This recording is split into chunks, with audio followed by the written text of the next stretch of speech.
Whoops, wrong one. That's Daniel Driley there, doing ET and stuff.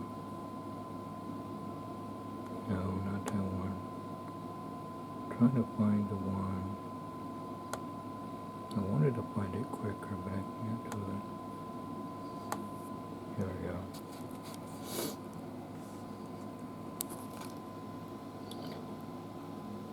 God provided the cloud at the right moment. The sun meets the horizon. The hotel, when the sheet goes up, the camera goes with it.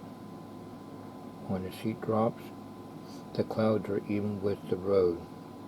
And the white RV and cars are in the dark shade because the thing is higher up, where perspective where the sun and the sky is. Reverse the process. Well, this suits your flares.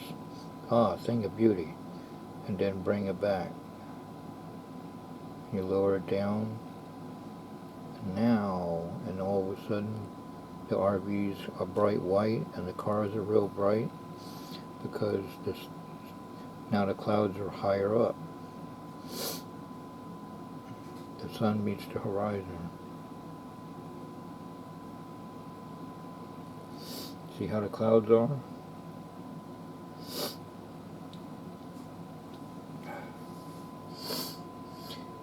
God provided the clouds at the right moment.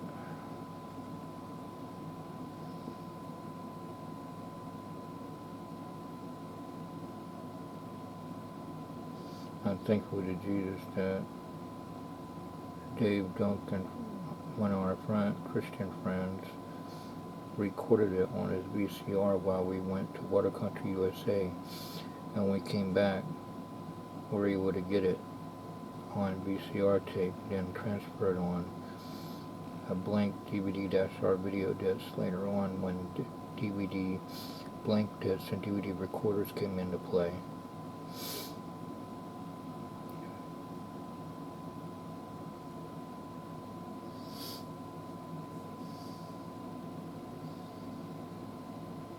See, the whole thing is rising in the air. The whole platform. Drop the sheet. Now the clouds are even with the road. God provided the clouds at the right moment. And Mr. Drury Duncan took photo pictures of that and Copperfield photos, and I was able to study it and see exactly what I was saying. The sun meets the horizon. Even Franz Roy said that he's got a new way to make airplanes vanish and appear, including hotels. The sun meets the horizon. Jerry Lewis is a comedian illusionist. He's got a magic book that I came across in the school library, and that trick where I tie my shoes real quick, even for gym class. All the children want to learn that, to tie their shoes quick. And at church, Josh Charlie wanted to learn it. Now they raised the sheet. Now they're going to lower it real quick. Boom. Now the clouds are higher up. And see, the white RV is now white again and not dark because of the way the sun's perspective.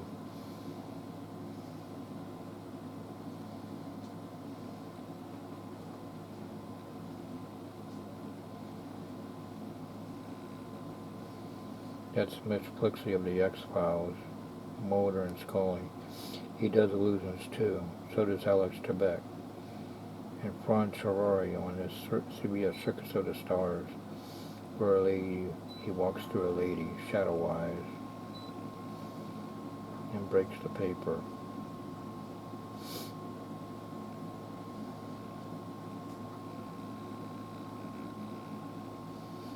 Mitch Plixie also narrated Valentino the Masked Magician.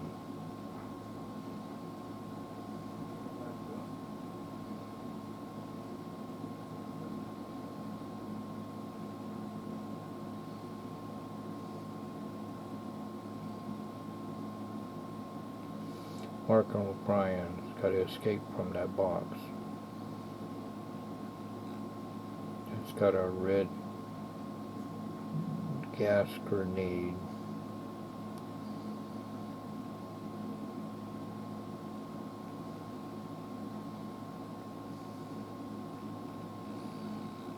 Fauntleroy has helped him on illusion. Fauntleroy, Doug Henning, Copperfield have helped Michael Jackson's tour, and Michael Jackson had been into the illusion called Deline, and then Michael Jackson got the idea of the moonwalk by watching tap dancers. I learned that from Mr. Story because he records dance and ballroom dancing and ice skating dancing, and it showed tap dancing, and the guy did the moonwalk, and that was a long time ago.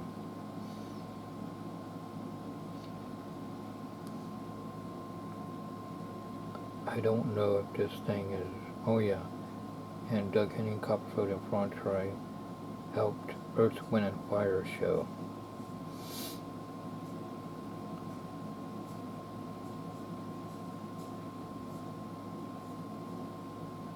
I don't know if that really will hurt someone or not, or it's just to add to the effect. But I wouldn't want to find out if it really freezes your lungs up. It looks like red dust, like on V, Kenneth Johnson's V in Final Battle into the miniseries. But he wants to get a movie going like Star Wars Sega idea.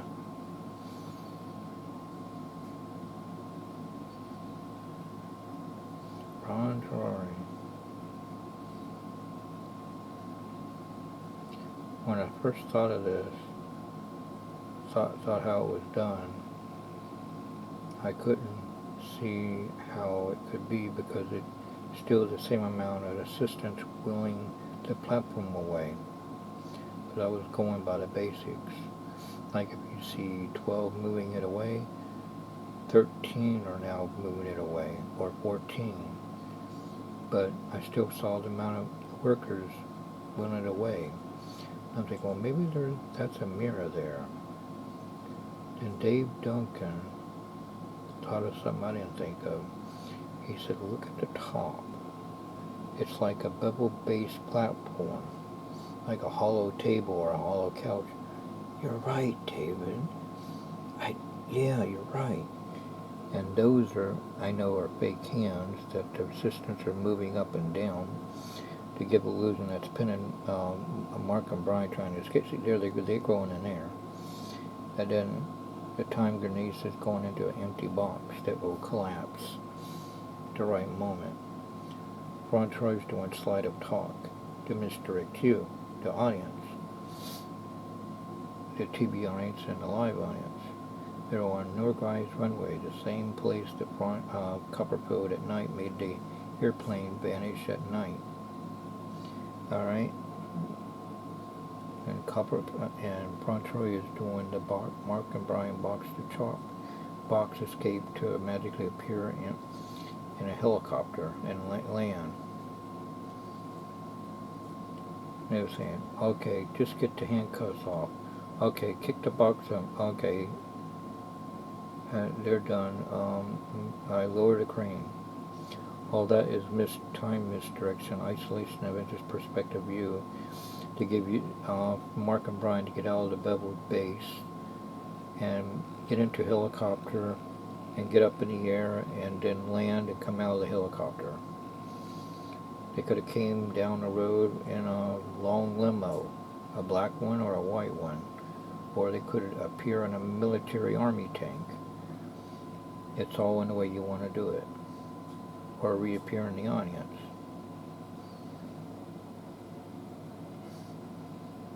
They say, killer, it worked. The other one says, I don't even know how it works.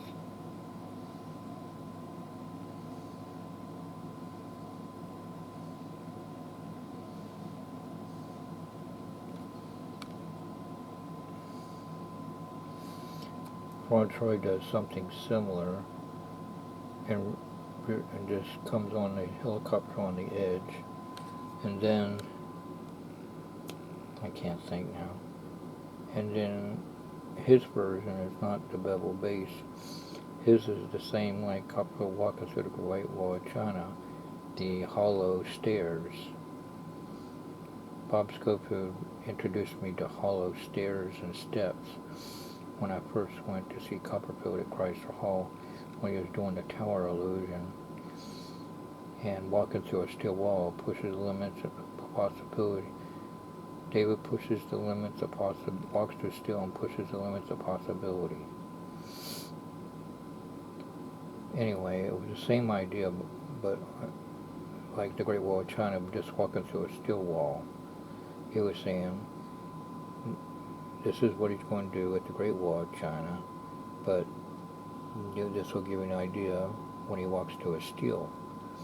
And before that, he did like a spirit cabinet idea called a tower illusion, or tower cabinet, with a handkerchief and all that stuff, and then gets pushed inside, and assistants wheel the stairs away. And Bob Schofield said, watch the stairs, so I did, at Christ Hall. And I noticed Copperfield does something interesting. He goes head first in the hollow stairs. His feet are at the top. And the assistant is wheeling it away slow enough that the audience is focusing on the platform, that the two girls slide down, pretend to be Copperfield's hands, then Copperfield swings around and shows itself in a chair.